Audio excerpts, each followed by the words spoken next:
Imagine being able to monitor vast stretches of ocean for weeks, without deploying a warship, without scrambling an aircraft, and without risking a single sailor. That is not a distant future capability. It is what the United States has just handed to the Philippines. On June 22, 2026, in a ceremony at the Philippine Navy's Naval Operating Base Subic in Zambales, the United States formally transferred 4 Ocean Aero Triton autonomous underwater and surface vehicles to the armed forces of the Philippines. The transfer was valued at approximately $13 million. It was conducted quietly, without fanfare, in a bay that has long sat at the intersection of Philippine sovereignty and great power competition. But this story is about far more than drones. It is about information. It is about maritime awareness. And it is about the accelerating strategic competition that is reshaping the Indo-Pacific, one capability transfer, one alliance upgrade, and one contested reef at a time. The South China Sea is the most consequential body of water in the world. More than $3 trillion in global trade transits it annually. It connects East Asia to the Indian Ocean. It sits at the center of China's strategic ambitions and the United States' Indo-Pacific posture. And the Philippines, an archipelago of more than 7,000 islands, sits directly at its heart. What Washington just gave Manila is not a weapon. It is something arguably more powerful in the current environment. It is the ability to see. The Ocean Aero Triton is not a conventional drone. It is an autonomous underwater and surface vehicle, a system that can operate both above and below the ocean's surface. It collects data through a resilient mesh network. It transmits that data in near real time. And it does all of this using nothing but solar energy. Each unit can operate continuously for up to 30 days without any crew support. There is no fuel to replenish, no pilot to rotate, no ship to recover the system. The Triton simply deploys, monitors, and transmits day and night through weather across vast stretches of open ocean. 4 of these systems were delivered to the Philippine Navy at Subic Bay on June 22nd.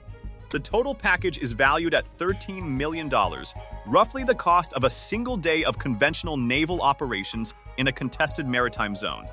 For that investment, the Philippines gains persistent, long-endurance surveillance capability across critical waterways in the West Philippine Sea. U.S. Embassy Charge d'Affaires Bridget Walker said it plainly at the ceremony. The ability to monitor and respond to maritime challenges, illegal fishing, gray zone activities, and threats to freedom of navigation requires persistent, long-endurance awareness that no single ship or aircraft can provide alone. The Triton fills that gap. Colonel Daniel O., the U.S. Embassy's senior defense official and chief of JUSMA Philippines, added that the systems directly support the AFP's broader transition toward territorial defense. The next step, he said, is helping the Philippines integrate and sustain these unmanned capabilities as part of its operational doctrine. This is not just a donation, it is a capability handoff and a signal about what kind of maritime security architecture Washington is helping to build in the Indo-Pacific. To understand why this transfer matters, you need to understand a fundamental truth about modern maritime competition. The side that sees first wins first. In land warfare, the battlefield is visible. Armies move across terrain that can be mapped, monitored, and observed. But the ocean is different. It is vast, opaque, and unforgiving. Even a large naval power cannot maintain continuous observation across every square kilometer of contested water. Ships get tired. Aircraft have limited endurance. Satellites have fixed orbits and coverage gaps. The Philippines faces this challenge acutely. The West Philippine Sea, Manila's term for the waters it claims within its exclusive economic zone, covers hundreds of thousands of square kilometers.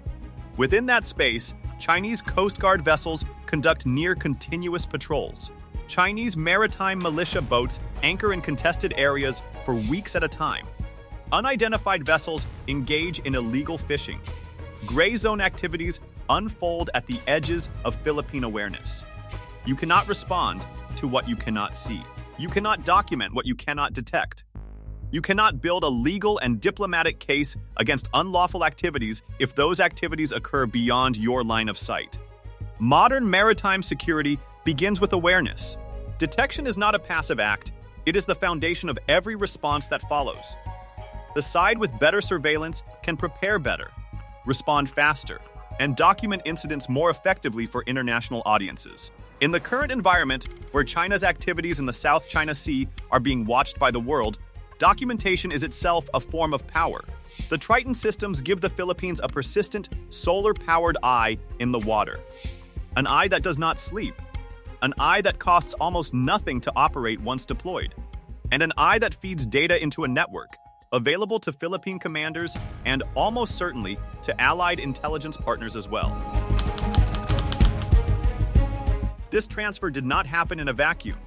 It comes at a moment of heightened tension between Manila and Beijing, and the timing reveals exactly why Washington chose to act now.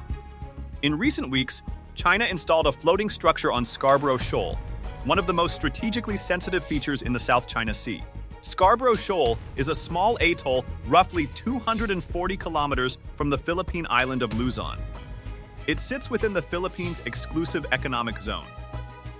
It was effectively seized by China in 2012 when Beijing exploited a diplomatic misunderstanding to deny Philippine ships access.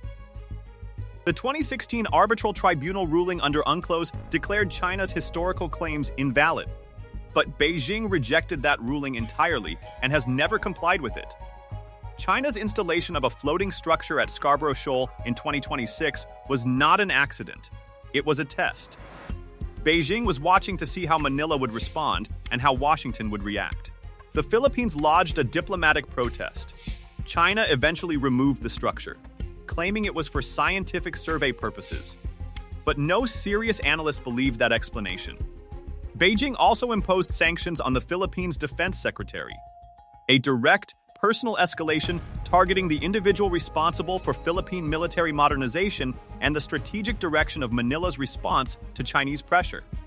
外交部网站已经公布了对菲律宾防长特奥多罗及其亲属实施制裁的情况，实施制裁的决定，说明了具体情况。此前，我的同事和我也就特奥多罗发表涉华的谬论，表明了中方的严正立场。你可以查阅。This is coercive diplomacy. It is designed to create personal costs for Philippine officials who push back against Chinese claims. At Second Thomas Shoal, the site of the BRP Sierra Madre, a deliberately grounded Philippine warship that Manila uses as a sovereignty marker, Chinese Coast Guard and maritime militia vessels have conducted regular harassment operations against Philippine resupply missions. Water cannons, laser dazzling, physical obstruction. These are the tactics of a power that is systematically testing the limits of Philippine resolve and allied response. Against this backdrop, the Triton transfer is not simply a capability upgrade. It is a strategic signal. Washington is telling Beijing and telling Manila that the United States intends to stay engaged in the West Philippine Sea, not just through port calls and exercises, but through persistent, embedded surveillance capability that endures beyond any single deployment. Step back from the Philippines for a moment. Look at the broader picture. And what you see is a revolution underway in maritime warfare, one that will reshape how navies compete across the Indo-Pacific for the next 2 decades. Every major naval power in the world is investing heavily in autonomous maritime systems. The United States Navy has its Ghost Fleet Overlord program, a series of unmanned surface vessels designed to operate alongside manned warships in contested environments. Australia has launched its Ghostbat autonomous aerial vehicle program and is expanding its uncrewed maritime portfolio. Japan is integrating autonomous patrol vessels into its Coast Guard and maritime self-defense force operations. Even South Korea and India are developing unmanned maritime platforms as core components of their future naval architecture. And China is investing on a massive scale. Beijing has developed a range of autonomous surface and underwater vehicles for surveillance, anti-submarine warfare, and mine-laying operations. China's unmanned maritime program is not a peripheral capability. It is central to its strategy for controlling the near seas, and denying access to foreign navies. The strategic logic is straightforward. Autonomous systems are cheaper than manned platforms. They can be deployed in greater numbers. They can operate in denied or contested environments without risking human life. They can maintain persistent coverage across vast maritime spaces. And when networked together, they create a sensor architecture that no manned force can replicate at equivalent cost. The future maritime battlefield will not be decided by who has the most aircraft carriers. It will be decided, in significant part, by who can see more, process faster, and respond with greater precision. The Triton delivery to the Philippines is a small piece of a much larger puzzle. A puzzle that both Washington and Beijing are assembling, piece by piece, across the Indo-Pacific. The solar power dimension of the Triton system deserves more attention than it typically receives. Because it is not merely a technological feature, it is a strategic one. Traditional maritime patrol assets, ships, submarines, aircraft, even conventional drones, are all constrained by one fundamental limitation: fuel. Every fuel-dependent platform has a maximum endurance before it must return to port, refuel, and redeploy. That creates gaps in coverage, gaps that adversaries learn to exploit. China's maritime militia operates on a different rhythm. Its fishing vessels and Coast Guard ships can maintain near-continuous presence in disputed areas because they are purpose-built for persistence. They rotate crews. They refuel at sea. They anchor and wait. Their strategy is fundamentally one of exhaustion, outweighting Philippine and allied responses until their presence in a disputed area becomes normalized. Solar-powered autonomous systems change the calculus. A Triton unit, once deployed, does not need to return. It does not need fuel. It does not need a crew rotation. It simply operates, harvesting energy from the sun, gathering data, transmitting intelligence. 30 days of continuous operation without logistical support. In maritime competition, that is an extraordinary capability. Persistence equals awareness. And awareness, sustained, reliable, documented awareness, is the foundation of every meaningful response in the South China Sea. It enables legal documentation of violations. It supports diplomatic protests with verifiable evidence. It deters activities that might otherwise occur in the shadow of Philippine surveillance gaps. And it contributes to the broader picture of maritime domain awareness that Philippine commanders and allied partners depend on for strategic decision-making. It is important to be precise about what the Triton systems are and what they are not. They are not weapons. They cannot fire a missile or launch a torpedo. They do not threaten Chinese forces directly. They do not change the immediate military balance in any dramatic way. 4 autonomous surface vehicles are not going to deter a Chinese aircraft carrier or reverse Beijing's presence at Scarborough Shoal. But that misses the point entirely. What the Triton systems do is reduce China's ability to operate in the shadows. They increase transparency in the West Philippine Sea. They close the surveillance gaps that Beijing has exploited for years. The hours and days when no Philippine or allied asset was watching, when Chinese vessels could reposition, install structures, or conduct operations without documentation. More surveillance means more tracking. More tracking means more evidence. More evidence means more effective diplomatic protests, more compelling international documentation, and more credible legal arguments before international forums. It means that activities which once went unnoticed, or which China could deny, become visible, recorded, and attributable. For Beijing, this creates a different kind of problem. China's gray zone strategy depends on operating below the threshold of visibility. It depends on creating facts on the ground, or in the water, without triggering a documented international response. When surveillance improves, the cost of gray zone operations increases, not militarily, but reputationally, diplomatically, and legally.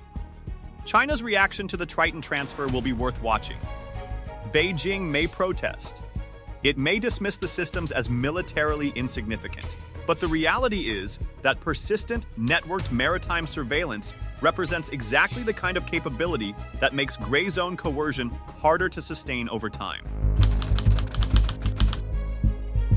Zoom out further still, and the Triton transfer reveals something important about the trajectory of U.S.-Philippines defense cooperation and about Washington's broader strategy in the Indo-Pacific. The U.S.-Philippines Mutual Defense Treaty has existed since 1951, but for much of the past 2 decades, the alliance operated at a relatively low level of practical integration.